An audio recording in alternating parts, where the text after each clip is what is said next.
Assalamualaikum warahmatullahi wabarakatuh. Bersyukur kepada Allah, bersalawat kepada Nabi. Allahumma sholli ala Sayyidina Muhammad wa ala ali Sayyidina Muhammad.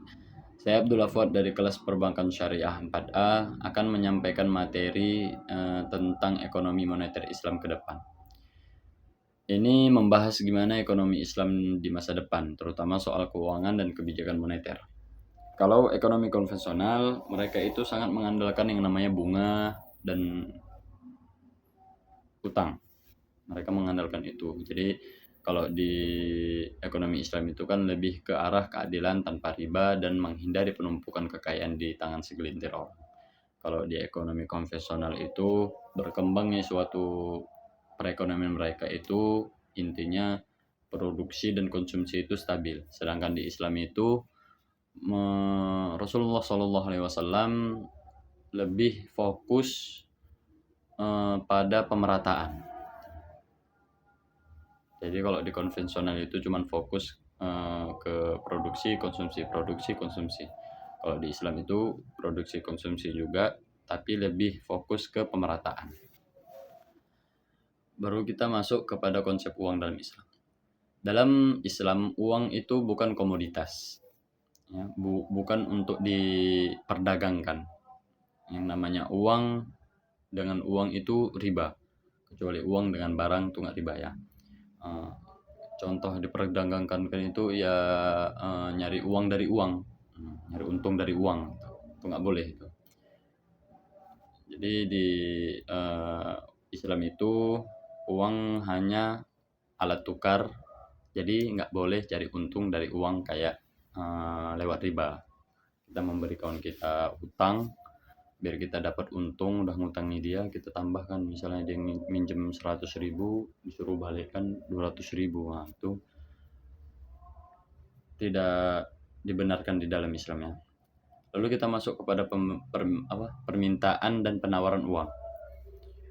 Permintaan uang maksudnya itu orang yang membutuhkan uang buat transaksi harian, jaga-jaga, atau buat investasi. Semakin tinggi, biasanya itu semakin tinggi pendapatan seorang, maka permintaannya pun juga makin tinggi.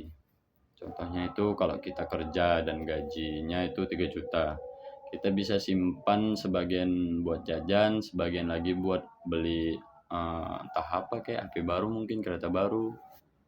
Nah, itu termasuk permintaan uang. Lalu kita masuk ke penawaran uang. Penawaran uang adalah jumlah uang yang beredar di masyarakat. Biasanya dikendalikan oleh pemerintah atau bank sentral. Kalau kebanyakan bisa, kalau dia misalnya kebanyakan dalam cetakan uang, kalau kebanyakan bisa bikin inflasi. Contohnya itu ya, contoh inflasi itu misalnya semua orang punya uang 10 juta. Bisa-bisa harga nasi goreng itu yang awalnya 10.000, penjual otomatis pasti menaikkan harga dari yang 10.000 jadi 50.000 karena semua orang mampu membelinya, tapi barangnya tetap segitu. Itu yang namanya inflasi. Lalu ada juga yang namanya peran uang dalam sistem moneter Islam. Uang dalam sistem Islam tidak boleh yang ada namanya penimbunan, ya, disimpan buat dipameri atau buat riba, harus dipakai buat transaksi yang nyata dan halal. Lalu ada juga pandangan Islam tentang uang. Jadi di Islam ini memandang uang itu sebagai amanah, ya, bukan alat buat cari kekayaan sementara. Uang itu amanah dari Allah atau titipan dari Allah, dan sama seperti status kepemilikan di dalam Islam. Kalau di dalam Islam itu status kepemilikan itu enggak 100% milik kita. Sedangkan di konvensional atau ya iyalah konvensional, mereka itu memandang kepemilikan itu 100% hak kita, milik kita. Ya, jadi suka-suka kita mau kemana kan. Kalau di Islam itu enggak. Itu mutlaknya milik Allah, ya, dititipkan kepada kita, dan yang dititipkan kepada kita itu ada hak orang lain di dalamnya. Jadi misalnya kita punya uang berlimpah, ya, di dalam uang berlimpah itu enggak 100% hak kita. Uang 100 itu bukan punya kita. bukan punya kita aja, ada hak orang lain di harta kita tadi. Makanya itu ada yang namanya zakat. Itu kan kita dianjurkan untuk berzakat, bersedekah, mewakafkan, ya, sedekah, ya, kayak gitulah, semacam pemerataan pendistribusian yang dilakukan oleh Rasulullah. Lalu dinar dan dirham sebagai standar mata uang. Pada zaman Rasulullah SAW, Islam pakai dinar dan dirham, emas atau perak, sebagai alat tukar.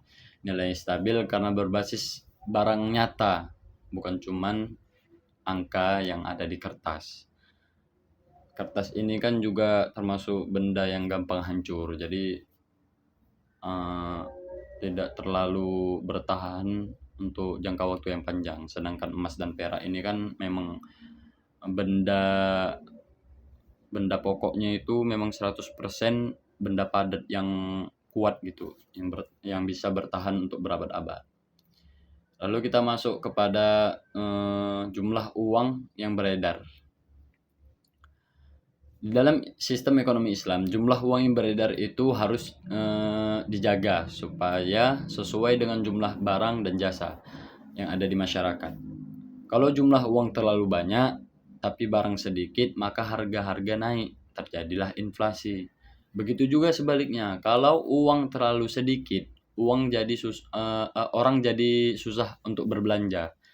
Ekonomi itu pun bisa lesu, nggak berkembang ekonomi itu. Jadi kalau kebanyakan salah, kekurangan pun salah. Jadi yang benar itu harus stabil.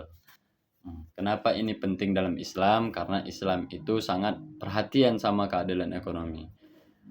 Dan di dalam Islam udah diberikan solusi agar suatu perekonomian itu tetap stabil, berkah, dan berkembang. Yang pertama itu zakat dan infak. Allah dan Rasulnya udah menetapkan bahwasanya menganjurkan zakat dan infak agar uang tidak menumpuk di orang-orang kaya aja. Contohnya itu kayak orang-orang yang kaya itu kan dikenakan yang namanya zakat fitrah, zakat mal, dan mereka juga dianjurkan untuk berinfak, dan semua pemberian mereka akan diberikan kepada orang yang membutuhkan. Dan yang kedua, jauhi larangan-larangan yang sudah ditetapkan oleh Allah dan Rasulnya. Contohnya itu larangan penimbunan atau ihtikar, riba atau bunga, atau spekulatif, kayak gharar, perjudian itu maisir. Ya.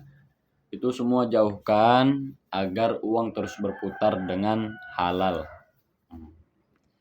Itu semua dijauhkan karena itu larangan-larangan semua itu kalau dilakukan itu sangat berdampak akan terjadinya inflasi ya. Itu sangat mudah untuk terjadinya inflasi ya, kayak judi, penimbunan, atau riba itu kan salah satu pendukung untuk terjadinya inflasi.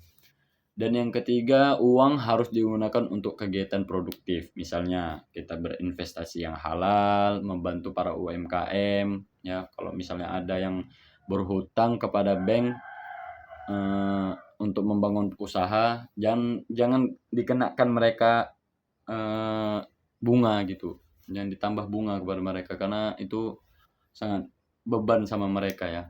Makanya dibuat seperti di bank syariah itu kan ada mudharabah atau musyarakah, kerjasama gitulah.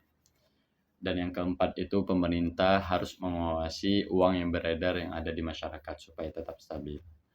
Mungkin itu saja yang bisa saya sampaikan. Lebih dan kurang saya mohon maaf. Kepada Allah saya mohon ampun. Billahi taufiq wal hidayah. Wassalamualaikum warahmatullahi wabarakatuh.